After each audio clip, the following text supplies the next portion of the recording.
Well, welcome everyone. I'm Amber McReynolds. I'm the CEO of the National Vote at Home Institute, and we're really pleased to be here today with the Carter Center announcing tips for transparency on how to improve vote by mail as well as other election operations, make them more transparent and accountable for the public.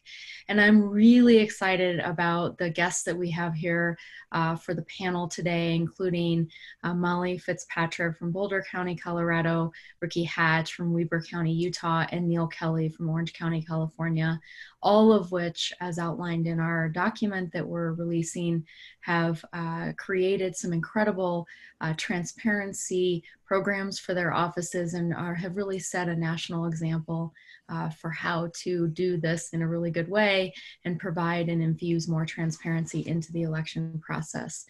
So really grateful to be here with my co-anchor, co-host, David, at the Carter Center. And David, I think you want to also introduce yourself.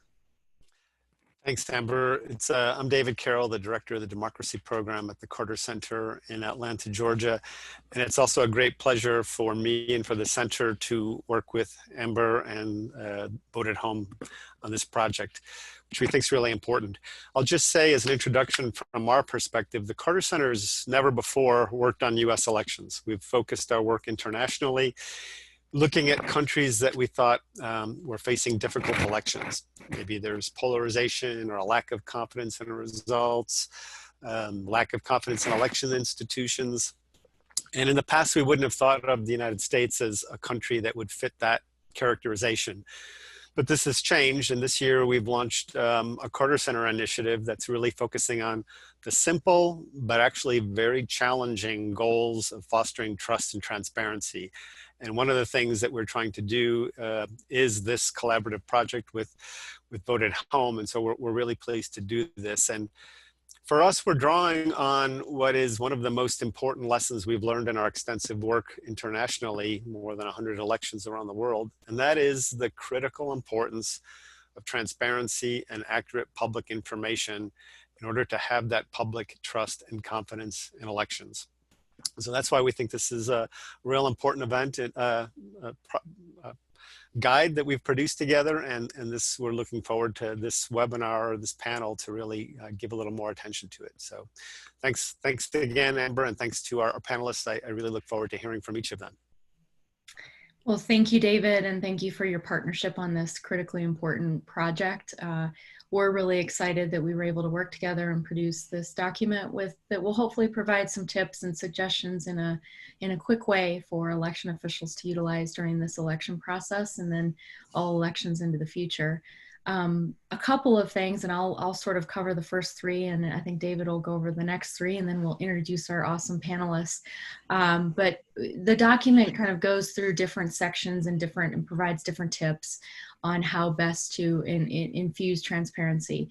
And the first one is a commitment to transparent operations. So there's lots of ways to do that. There's lots of different ideas that election officials can use to adopt this principle, but just adopting the principle overall is a key first step. And then creating and sharing content on social media on your website. So being very communicative about the process, including all of that, utilizing social media channels, letting the public see you, see your office, see all of that is really, really important. And the third, and then David will cover the kind of final three. The third that we have on the list is proactively engaging the media.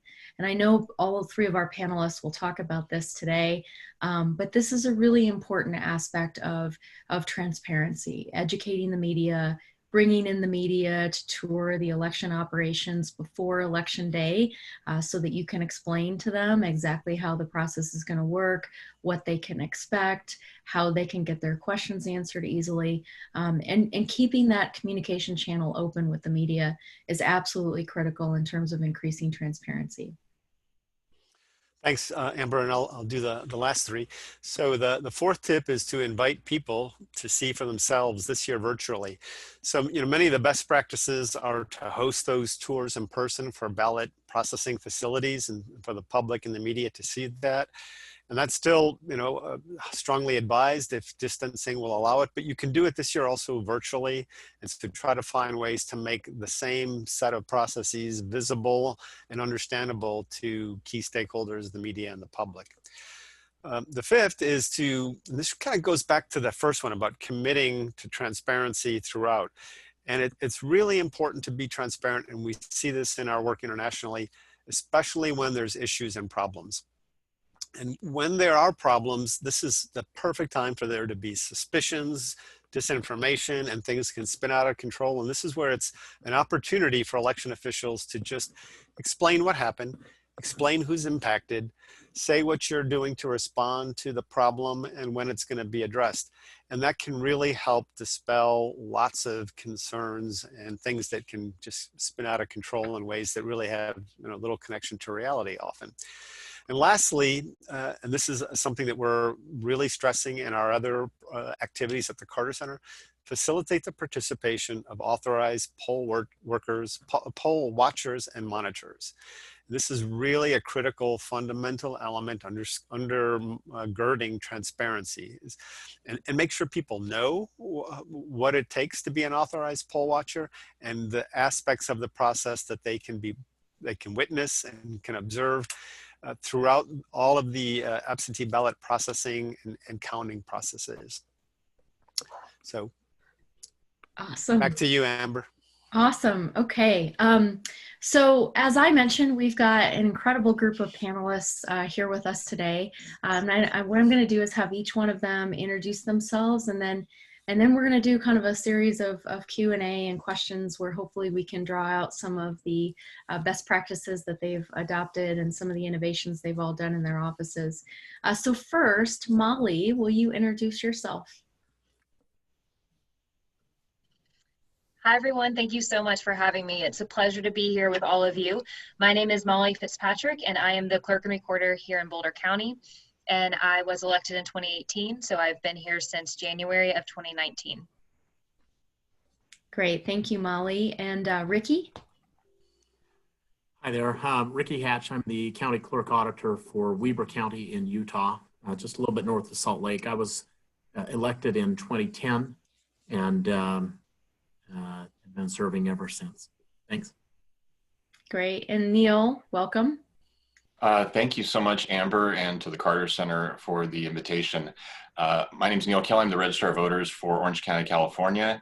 I always tell people that is the real Orange County, my friend in Orange County, Florida. We tease each other about that. And I have been in this role for 17 years as the chief election official, and it only feels like about 60. So thank you. Okay, well, welcome to all of you, and thank you for being here. So as we kind of kick off this Q&A, I think Dave and I are going to kind of switch back and forth on questions. But the first one that we have for all of you is, we know that time and capacity are in short supply this year in all of your offices. And given that the election is less than a month away, and election officials are so busy right now dealing with unprecedented changes in the election process and impacts because of COVID-19. What do you think is the most important thing that all offices should be doing to increase trust and transparency into the election process right now? And we can start with anybody who's ready to go first. Whoever wants to start, or else I'll call on you. I'll jump in if that's okay. Okay, great. So that's a great question, and I have kind of three top on my list. The first would be ballot tracking. We've talked a lot about ballot tracking through this cycle, but I really think given this climate and where we're at, having a full and open, transparent process so voters can see where their ballot is at all times is really helpful. And then proactively text messaging them and telling them where that's at. The other is to set up a trusted election official website, and I recently did that with a blue check mark. I'm stealing it from social media. And that is, look, I think voters really are they're hungry for information. And if we can be that trusted source and be transparent in that process and address rumors head on, I think that's really helpful. And flat out myths, by the way. In fact, on our trusted official website, we're calling them myths and going through that. And then finally, being proactive with the media and providing them story ideas. They are hungry right now for story ideas, and I want to just give you one quick example. We mailed our ballots out on Monday, had 1.7 million voters, and I hosted a press conference with our Secretary of State as well as our local district attorney with the backdrop of semi-trucks and us loading the ballots and that whole process going on. And we had over 40 media outlets show up for that press event. And so, you know, they're hungry for these story ideas right now. That's great. Thank you, Neil. And one data point to add, and I want Ricky and Molly to weigh in on this, but we actually also got some recent polling data by 2 different polls actually that were run. And as confirmed, and I've known this for a few years, is sort of what I expected to see, but local election officials are the trusted sources of information by more than 10 points over the Secretary of State or the governors in some states, as one of the studies found. So local officials are definitely the trusted source, and I think all the examples you gave, Neil, are a great example as to why. So Molly and Ricky, we'd love to hear from you on this question. Sure, I'll go for it. So yes, I think you're exactly right. Election officials are always really strapped for capacity, and I think the pandemic has really underlined capacity constraints and challenges that election officials have been dealing with for a long time. And I think that is a really interesting data point that you just brought up about local election officials being the trusted source of information, because we are seeing so many things across the country with the attack on the mail ballot system, with the pandemic, all of these other, United States Postal Service challenges. And I think people are really driven to contact their local election office. And so what that does is add even further capacity challenges, because the same folks that are answering and responding to those phone calls and inquiries that are coming in are also the same folks that are doing all the data entry and supporting all of the election operations. So one of the ways that we've really looked at it is it's an investment to create materials that demonstrate why the vote at home model is secure and why it can be trusted. And so I think that mentality is really important, because it is work. It's work to create mailers. It's work to update your website or to, create reports. However, on the back end, it really does pay off, because then you've got all these great materials, all this wonderful content that your staff can just simply direct people to. And so I think that's just a really important thing to know, is that, yes, we're trusted, and as such, we've got all of the tools to be able to respond to those questions. So I think, adding everything that you can onto your website that showcases your operation, when you're posting on social media, just like you said earlier, Amber, in whatever way you can, whether it's your own channel or whether you're getting other folks to lift up content in various ways, maybe develop some spokespeople who can speak to your process. And then, of course, things like online webinars are really important as well. And so those are some of the ways that we've approached it. And I think we've really seen an impact in our community here in Boulder County. That's great. Thanks, Molly. And those are fantastic points. I would just underscore them by saying, talk, talk, talk. You gotta reach out, reassure, invite, leverage any groups, especially political parties and campaigns. You want them to know that they have your ear, that you're listening and willing to invest to give them the information they need. And you're gonna say the same things over and over again. But it's just crucial to get it out there. And the invitation, I think, really underscores confidence. When you tell them, I realize that you could be concerned about this, please come in, let me show you, because I think it'll allay your fears. That carries a lot of weight, and people like that. And the last thing I'd say is, as you're talking, make sure that you keep communicating your goals and intent as an election administrator. Integrity, confidence in the elections process, tight security and control, accuracy and counting. As you underscore those key pillars of election administration, people are going to start to hear them enough that it'll resonate with them. That's really what they want. They want to be comfortable that their vote's going to count. Absolutely.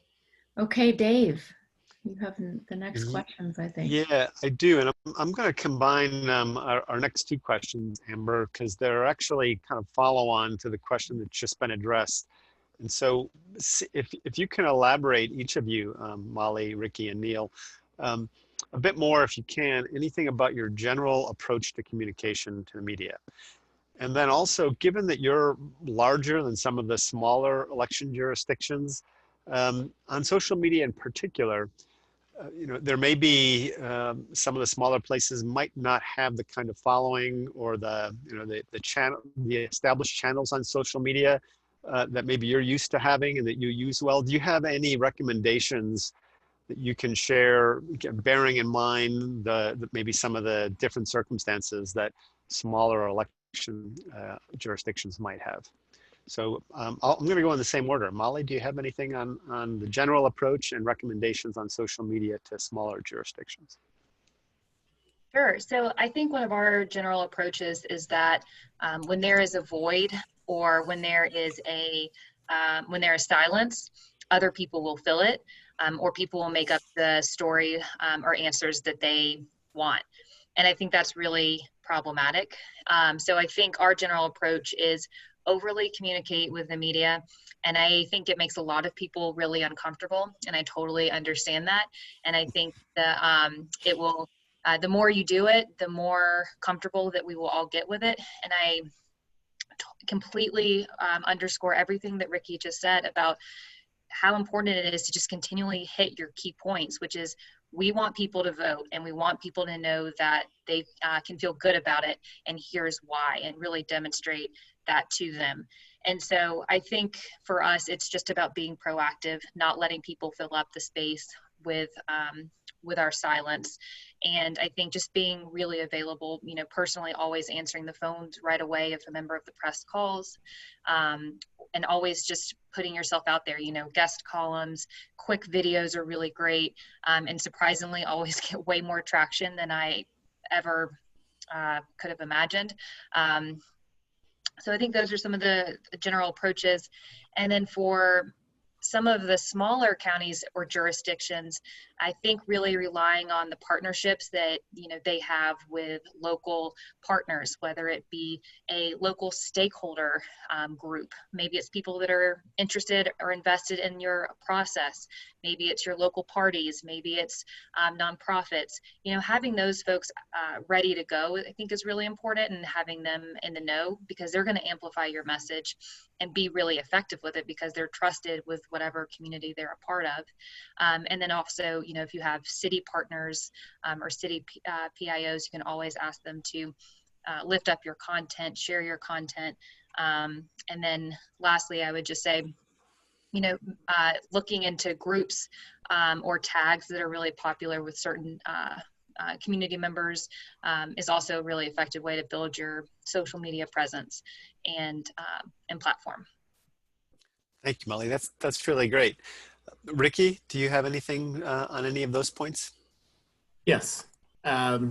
Everything Molly said, which is great. I was going to say something's better than silence. Almost anything is better than silence, but you have to be careful. You don't have to have a perfect video. In fact, you can do something with your phone. If you're a small jurisdiction, take your phone, walk them through the process, but practice it maybe once or twice before, and keep it short and focus on the key controls, the things that will reassure them that you're open and you're confident and you're controlled. That's really, really important.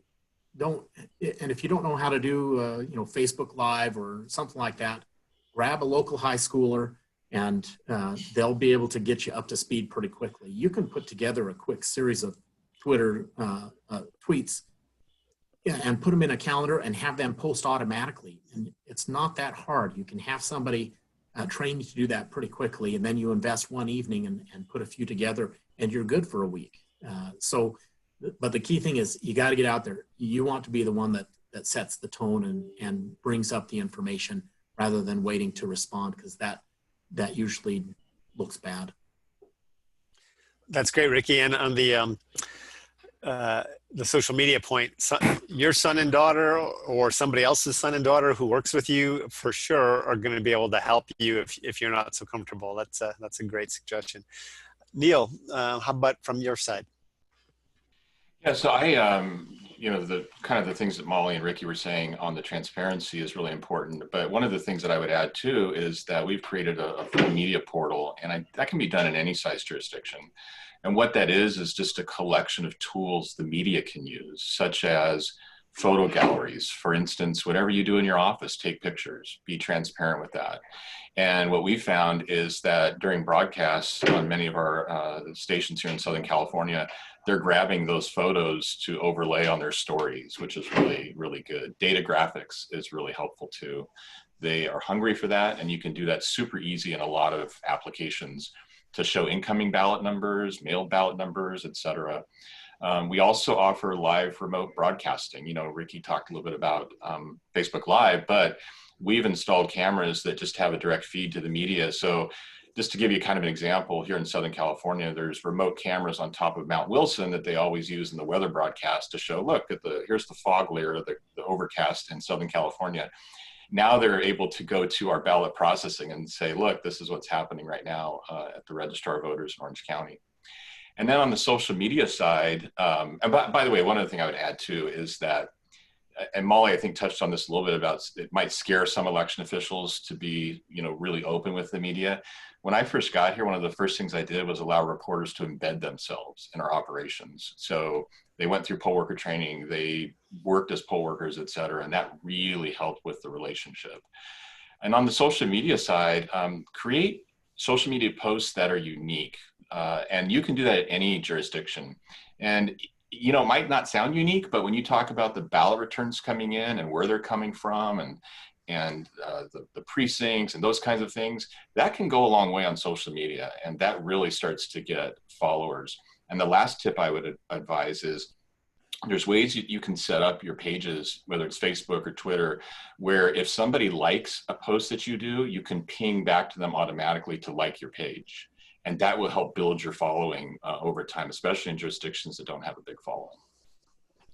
Thanks, Neil. I'm going to hand it back to Amber, but just to say, Neil, on that, your comment about, you know, embedding media and having that established relationship, this really resonates with our international experience. The countries where they've made a really strong effort at building that kind of relationship with media and making sure there's that established channel for how they're going to get information out and how they're going to be open and how they're going to share information, it's really made a difference. And we see that, you know, the countries that really do better on having trust and confidence have that kind of outreach. Amber, back to you. Awesome. Well, I'm going to maybe combine two questions here as well. So what are some of the changes you've made to your communications, but more importantly, the public observation practices because of COVID? And what do you recommend to other jurisdictions in terms of ways that they could adjust those processes now? And maybe if we start with Ricky this time. You bet. We're definitely more careful when anyone comes into our office, especially because we're a fairly small shop. We have, I say small, we've got 125,000 active registered voters, but we only have 4 staff. And so if any one of them were to get COVID, we would be toast. And so we're treating them like prima donnas because I want them to be perfectly healthy for the next month and a half. They've got to be at the top of their game. So we scan everyone who comes in, we take their temperature, we have them answer the health-related questions. We're just extra careful. Doesn't mean we don't let them come in. We just want to be more careful as we begin processing ballots. We can't mail out ballots until next week. As those start coming in, we'll have a designated place where observers and media can go, and they have to wear masks, and they'll have to check in just like anybody else. But we welcome them. We want them to be there and to observe. We just have to be more careful. And so naturally, a lot of our communication has changed from an in-person type situation to phone and online Zoom meetings and things like that. So those are the changes. Great. Molly, how about any changes you're making? So I think like the rest of the world, we're also trying to move everything that we were doing in person online. And so one of the things that we're doing, for example, we have a logic and accuracy test. We have the risk limiting audit. We convene a canvas board to come and certify the election. And so all of those activities that were once occurring in person are now online. And so I think it's been a shift for many people, but I also think in some ways it's kind of nice because we set up these tripods in our ballot processing center that live streams the logic and accuracy test. And so I think that's a neat thing, because someone that, you know, might not feel comfortable coming in person, but it wants to drop in to see what is this logic and accuracy test about. It's a neat opportunity for them. Although I am really excited to go back in person at some point, because I think some of those in-person presentations and networking events with your community members, you know, it's just not the same, although we're trying, of course, to do more, you know, webinars and that sort of thing. One thing that I would say that is really helpful, sort of to Ricky's point earlier about how important it is to open up your operations and to be really transparent. And we also know that we are in the midst of a pandemic, and keeping our staff as healthy as possible is really important. And so ensuring that we have the backing, we have rules codified to support us in saying, you know, you are welcome to come in. We want you to come in, but if you're going to come in, we're going to require that you wear a face mask or a face shield, or, you know, whatever it is. And so I think it's really important that local election offices have those sorts of tools and resources to say it's actually a rule, so we're required.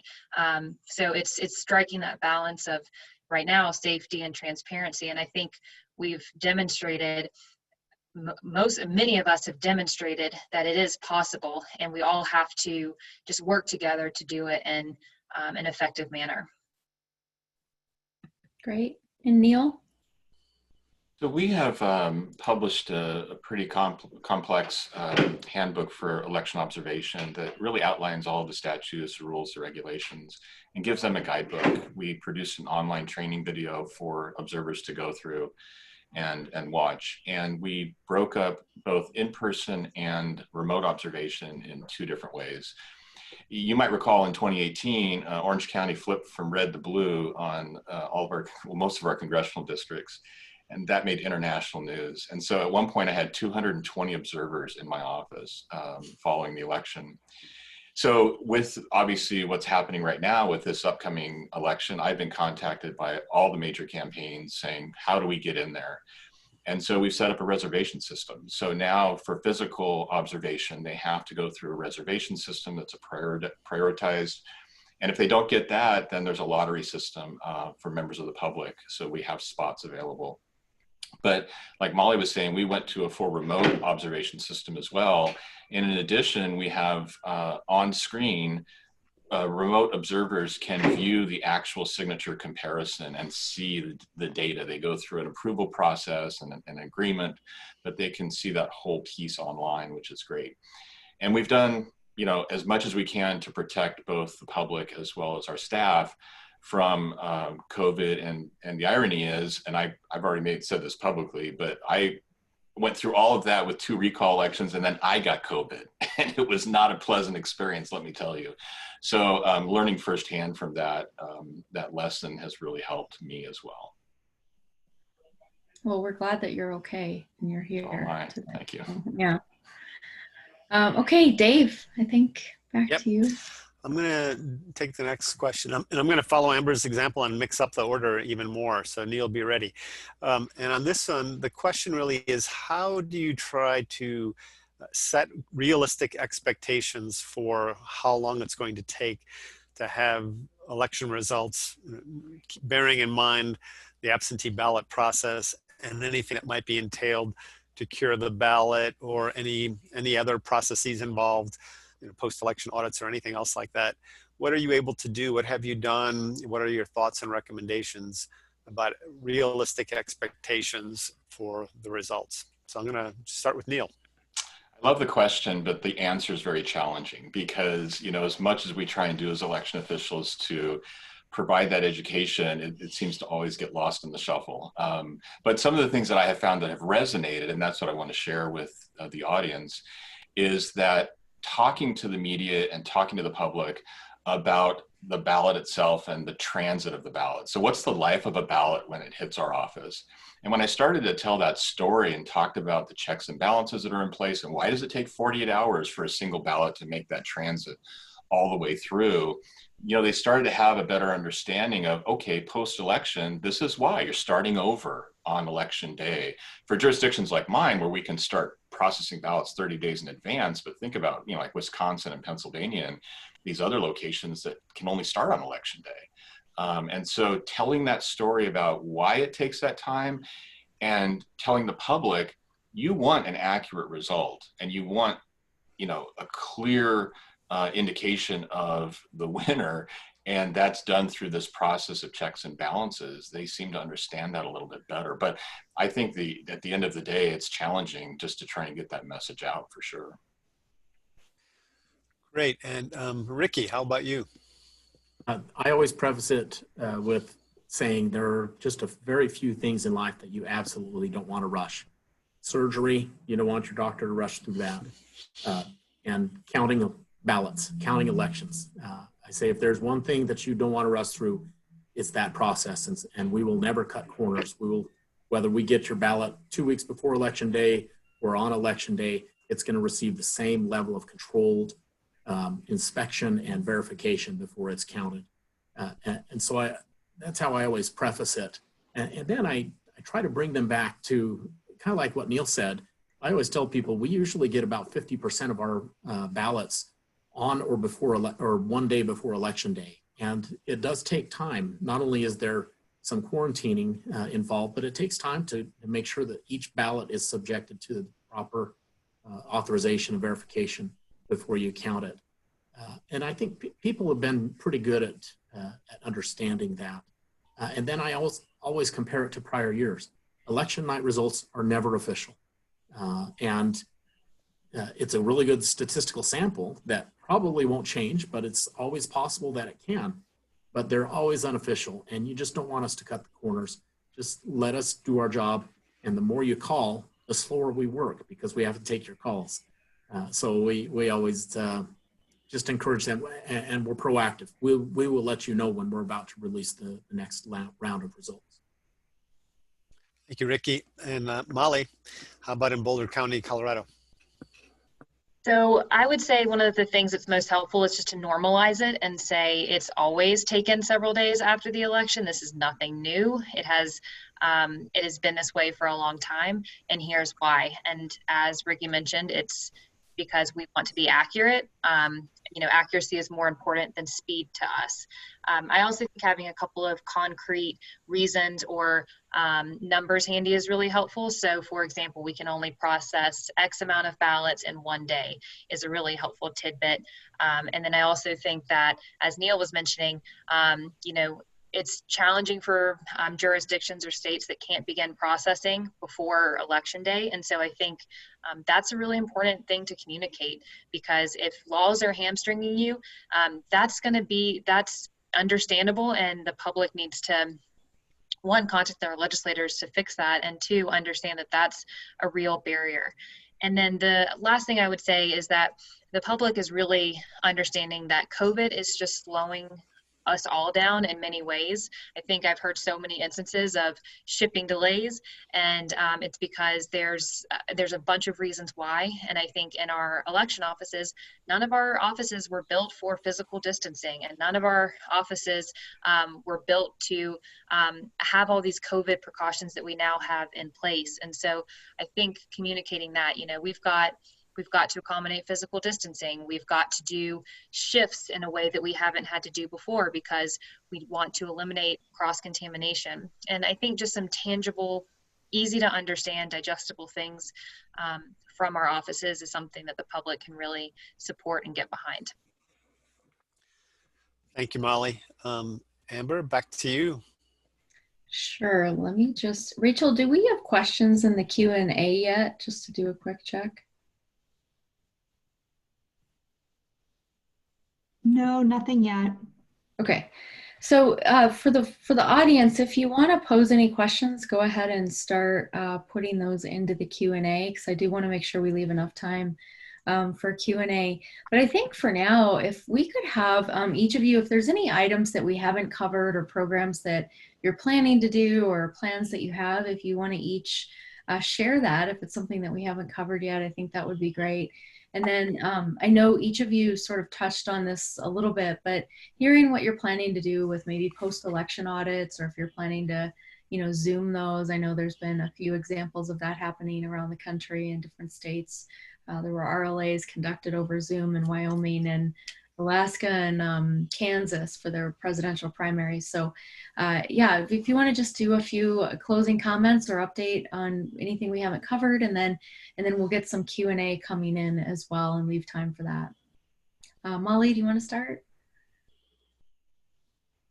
Sure. I think one of the guiding principles is something that I'm thinking about. So the idea of how you create a culture of transparency in our offices.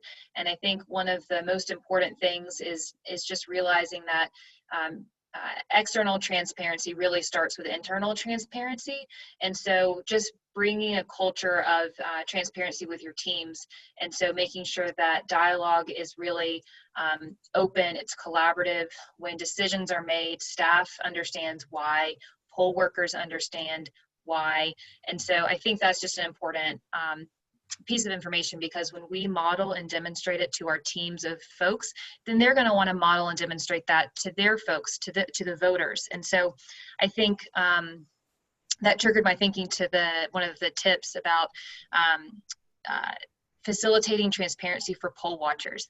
I think this is something that we welcome and we want, and I think staff oftentimes can be a little bit intimidated with it if they're not really prepared for it. And so I think really saying this is a good thing and here's why, and validate that it can be intimidating to have someone standing over you and looking at what you're doing, and just to give them some tips of how to deal with that, and say, you got to breathe through it. You got to just slow down. You got to realize that this is an opportunity to showcase your work and all of the awesome things that you do every single day for voters, and not just throwing them into this kind of black hole where they just feel alone and maybe not set up for complete success. So I think it's just about modeling transparency internally and preparing your staff to be able to work through some of the challenges that come up for people when we are being transparent for the public. Super. Neil? Yeah, and I would just add to that as well. And I like how Molly led in with starting with your staff, because I think that's really important. Showing them the benefits of this. And one of the things that I always use is it's not just for the voters, it's for everyone involved. And one example I'll give is our elected board. If you're very transparent in your operation, the individuals that are controlling your budget also recognize that, and that becomes very helpful. And so that can resonate with staff as well. I just want to reiterate what I said earlier. Think about embedding reporters in your operation. It's going to scare some people, but I can tell you the benefits are tremendous, like David pointed out as well.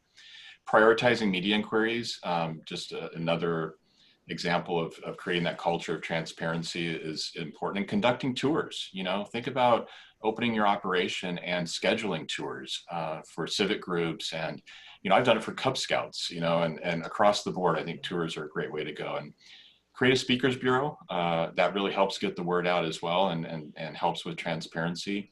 Published reports, I say that all the time. We have an election library where I now have about 50 reports in there across the spectrum. And when people are making inquiries, we can send a link and say, read this. This is a great tool for you to use.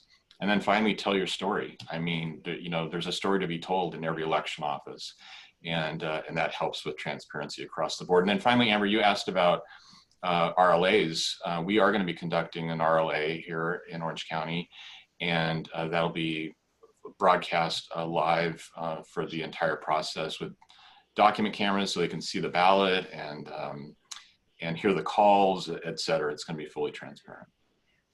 That's great. Thanks, Neil. And Ricky? I think the most important thing is to have a fundamental mindset shift. And this aligns a lot with what Molly and Neil talked about. We really need to view everybody, campaigns, candidates, voters, special interest groups, media, and even our detractors. They're good people. They're good people who have their specific agenda. They have something that they feel passionate about. And it's not like they're out to destroy our lives, except for a very small number of exceptions. But They're just good people, and they're part of this machine called democracy, and we're part of that as well, and we have to work together with them. And if we see them as that, as just good people who are just trying to understand, they're not stupid, this is a complex process. If we see that, and our goal is to help educate and to help work with them, because in the end, with very few exceptions, we all want this to work flawlessly. We want it we want the elections to be accurate and without doubt or shadow. And as we view everybody that we interact with as a partner in that, rather than as an antagonist or someone who's going to cause problems, we're naturally going to open up more, and we're going to be more transparent, and we're going to welcome those concerns, and they'll feel that from the staff to the naysayers to the media to the general public. They'll feel that. Hey, Amber, can I piggyback on that for 1 second? Sure. Sorry. So I like Ricky's comment about that, because in 2016, we had the Bernie Sanders campaign that just flooded my office, and it was very heated in that primary. And they came in hot and antagonistic. And yet over time, as they stood in here for about 3 weeks, as rumors were flying around on the internet, they were in here in my office on social media saying, no, that's not true. This is what's really happening. So it actually flipped it to our benefit. And I see what Ricky's saying is great. Yeah, that's so true. It's interesting, isn't it? I mean, I feel like transparency can solve so many challenges that are often miscommunications and just a lack of understanding of the process. So we have a question in on the Q&A, and any of you feel free to jump in, and would love to hear from all of you on this. Can you talk about poll workers this year, particularly in terms of demographics? How different should we expect poll workers to look, and any challenges with training so far?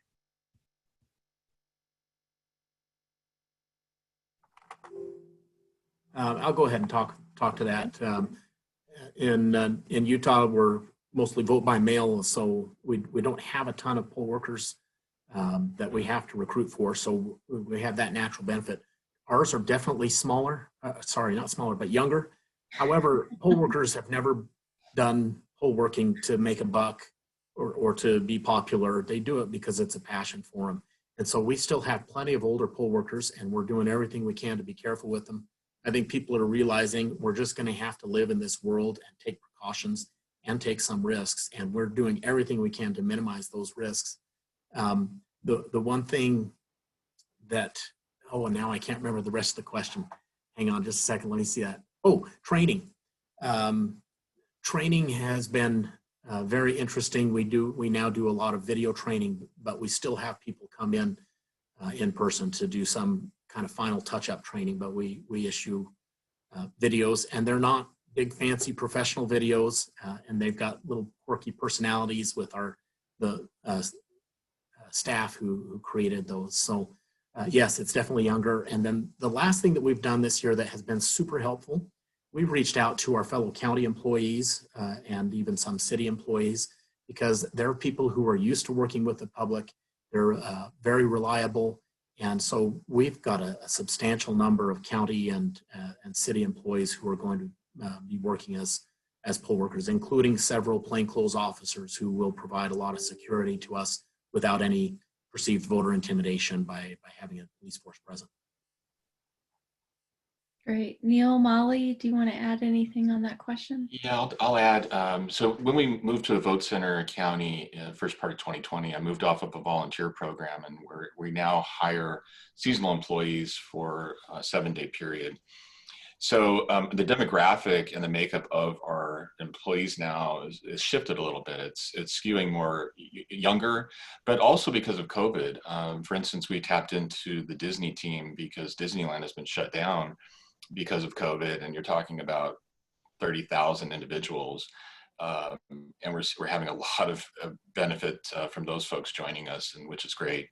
And the challenge, I think the biggest challenge for us is the training aspect, because we've shifted a lot of that to distance learning, but we still have to get them in that hands-on environment. And so that's going on right now. So we built a vote center replica inside of our warehouse where they can go through and interact in that safe environment.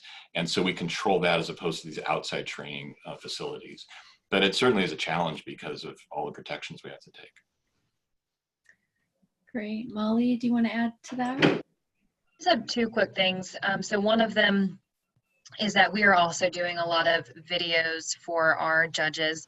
And this election, we are adding a lot more validation and checkpoints on retention of that video content, because I think, you know, it's a great tool and resource that we have. And I think it's natural to, you know, zone out a little bit easier when you might be getting trained on a video as compared to in person. So I think I'm having some ways to test knowledge. So quizzes sprinkled throughout, group discussion, reflections, something to make it a little bit more engaging is something that we are really focusing on this election.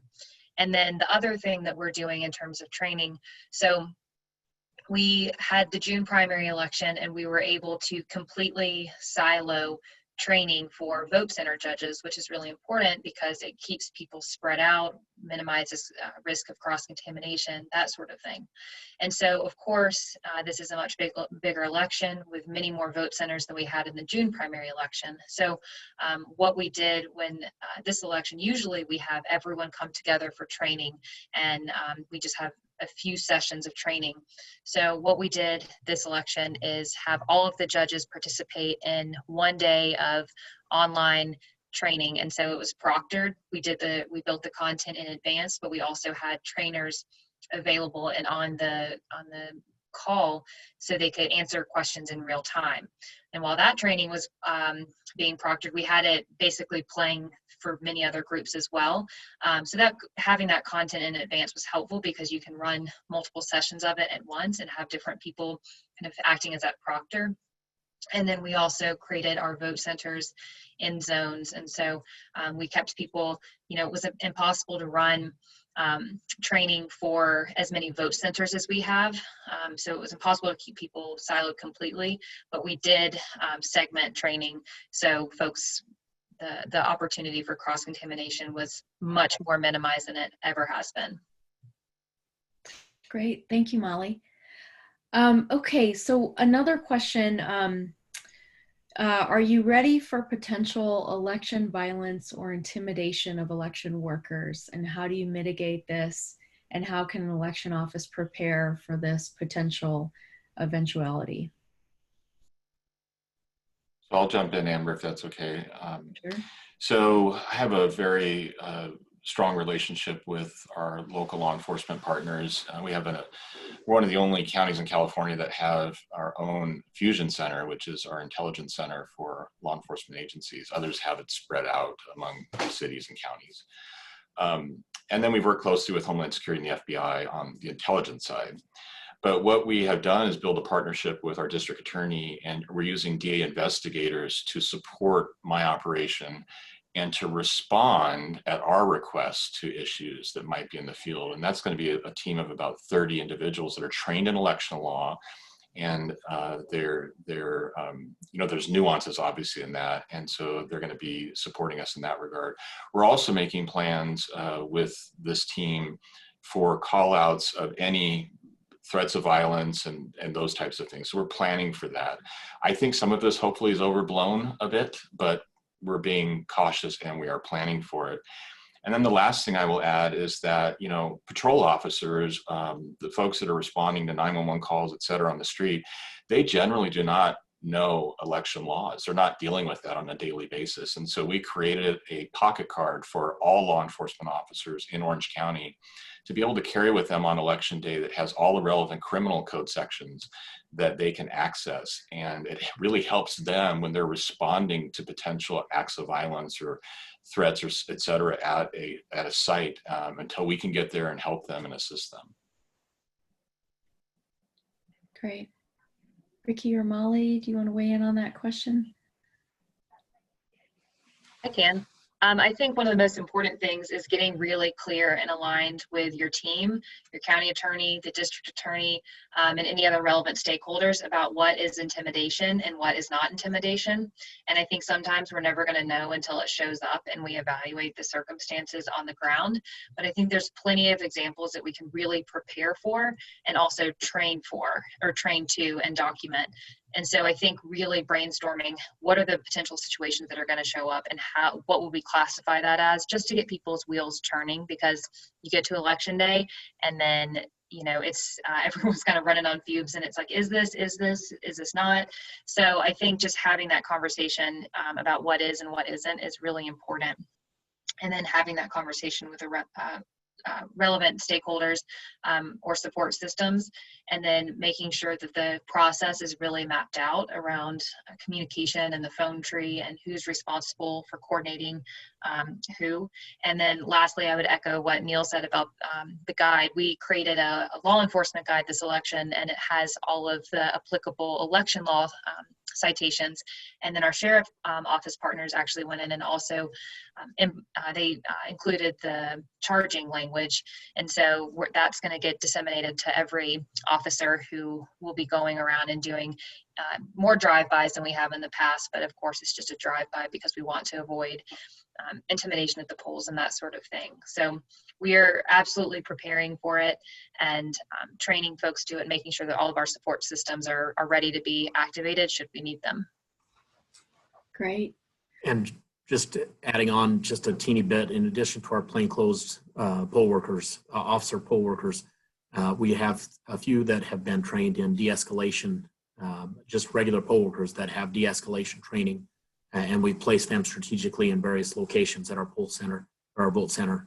And then kind of the last thing we do, and I don't know, this may not be a best practice, but if someone comes into our polls and they're pretty belligerent and loud, we're going to rush them through. We're going to let them cut in line and get them in and out as quickly as possible, rather than confront and challenge. We'll do that as needed, but we're really trying to take let's rush them through and get them out. We can have them in and out within 2 or 3 minutes. Generally, someone that's going to be like that, they want the attention, and they probably will be disappointed after the fact when they only had 1 minute or 2 minutes in the limelight and they had to leave. Amber, I have a quick follow-up. I'm not sure how many important questions you've got in the queue, but could I ask a quick follow-up to all of them? Yep. Yeah. So this question is increasingly on people's mind that you've all responded to, and I have to say quite impressively what you're doing to be prepared. And I'm wondering, what is your experience in your states, first of all? Is what you're doing indicative, representative, do you think, of counties across your states? And also, what is your sense of what's happening in other states not represented here? We've been increasingly looking at this in the last week or so at the Carter Center, and this is good to hear how proactively you're approaching this question. But it would be nice if you can give us any sense of what you think the broader universe looks like. David, thanks for that. And I could tell you in California, I would say the large urban counties are doing similar planning across the state. However, we have such a diversity of counties. We have 58 counties in California, some counties with just a single traffic light in them. So it just gives you the comparison between LA or Orange County versus that. And so the answer to your question is no, we're not seeing that same level of planning across the state. And I think it's dependent on certainly resources, but also I think the size of the county is certainly an effect on that. Yeah, and I'd agree. In Utah, it's kind of the same. But your mid-size and larger counties are very meticulously preparing for various scenarios and things. But in general, election officials we're kind of OCD. We want everything to be controlled. We have backup plans for our backup plans. And we just want things to go well. So I suspect even in the small counties, perhaps not as sophisticated, certainly not as sophisticated as Boulder County and Orange County, but to scale, there are similar plannings going on. Great. And I would just say in Colorado that this is something that leadership is really pushing counties to be thinking about. Our Clerks Association here in Colorado This is something that's a topic of discussion on nearly every call that I've been on, and support for helping craft these plans is there.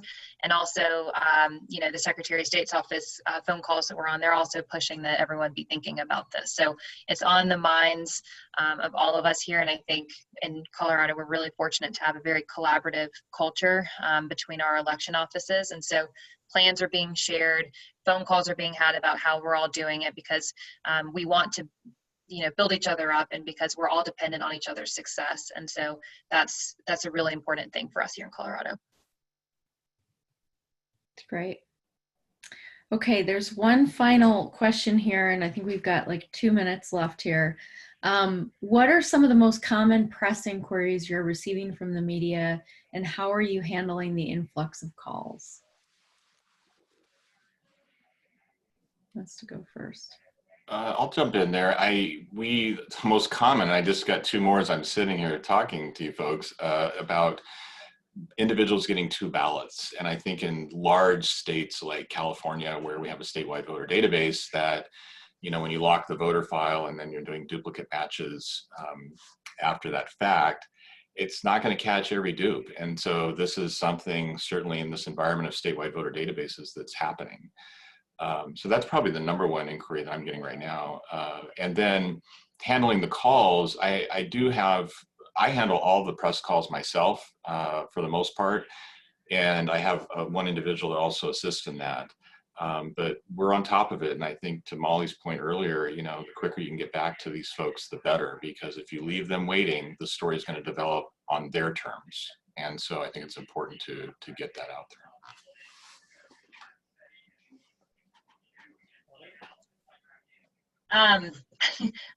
I cannot even imagine how I would categorize the most common one, because I think it's everything between signature verification to USPS, to security, to COVID, to youth vote, to election judges. And it's just run the whole gamut this election. And so I think, you know, for us, I think having those materials that are pre-populated is really important, especially as we get into this really busy time.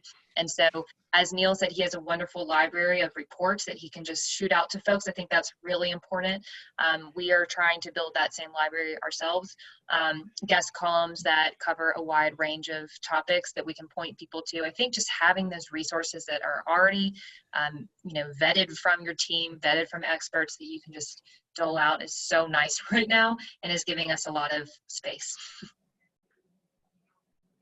Probably our most common questions are dealing with concerns over fraud or security of the election, but they do run the gamut. And as far as media comes, like Neil, I handle all the media requests, with the exception of my elections director, and he handles a lot of the calls as well. For regular voter calls, we have a team who have been poll workers, and they manage the phones, and we only pick the polite ones because they do a good job. Great. Okay, well, I want to thank you all for attending today, and thank you to everyone who's in the audience that came on to listen to this very important topic. Thank you, David, for being our partner on this. And I finally want to thank Rachel Alefsky, who's on our team, on our communications team. She really coordinated all of this for today, and then also coordinated getting the report out. So thank you, Rachel, for all of your great work on this. And Rachel put up the Tips for Transparency link, so you can certainly visit the document at voteathome.org. And I think the Carter Center is going to also host it on their website, and we're going to continue to share this out. And just really grateful to Neil and Ricky and Molly for contributing your case studies and setting a great example for election officials across the country to adopt these really great practices. So thank you all, and I hope you all stay well and safe. Thank you. Thank you Thank so you, much. everyone.